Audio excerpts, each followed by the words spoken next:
तर जरांगे यांच्या समर्थनात मराठवाड्यात देखील अनेक ठिकाणी कडकडीत बंद पाळण्यात येतोय। छत्रपती संभाजीनगर जिल्ह्यातील वैजापूर, गंगापूर, कन्नड आणि सोयगाव हे तालुके देखील बंद ठेवण्यात आले। तर मनोज जरांगे यांच्या उपोषणाचा आज 5वा दिवस आणि त्यांना समर्थन देण्यासाठी राज्यभरामध्ये ठिकठिकाणी बंद पाळण्यात येत आहेत। तर या संदर्भात अधिक माहिती देण्यासाठी आमचे प्रतिनिधी दत्ता कानवटे सध्या आपल्या सोबत आहेत। दत्ता, अंतरवली सराटीमध्ये जरांगे यांच्या उपोषणाचा 5वा दिवस, त्यांची प्रकृती आता चांगलीच खालावली आहे, तर त्यांना समर्थनासाठी महाराष्ट्रामध्ये विविध ठिकाणी खास करून मराठवाड्यामध्ये मोठ्या प्रमाणात बंद पाळण्यात येतोय आणि त्याला चांगला प्रतिसाद देखील मिळतोय।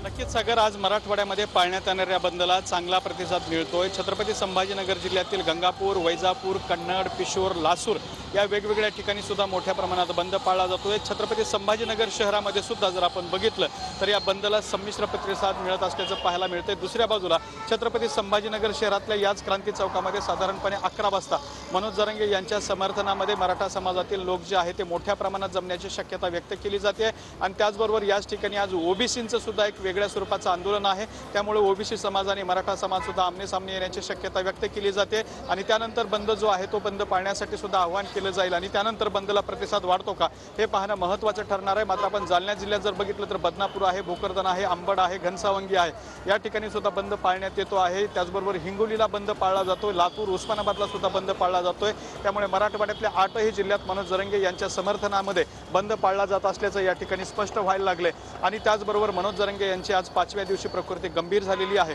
त्याचे सुद्धा पडसाद संपूर्ण महाराष्ट्रात उमटण्याची शक्यता आहे। दुपारनंतर आणखी या बंदला प्रतिसाद मिळू शकतो, त्यामुळे मराठवाड्यामध्ये कायदा सुव्यवस्थेचा सुद्धा प्रश्न निर्माण होऊ शकतो। त्यामुळे पोलीस यंत्रणा सुद्धा अलर्ट झालेली आहे, महसूल यंत्रणा सुद्धा अलर्ट झालेली आहे। छत्रपती संभाजीनगरमध्ये 11 वाजता साधारणपणे आंदोलन सुरू होईल। नक्कीच दत्ता, धन्यवाद तुम्ही दिलेल्या या सविस्तर माहितीसाठी।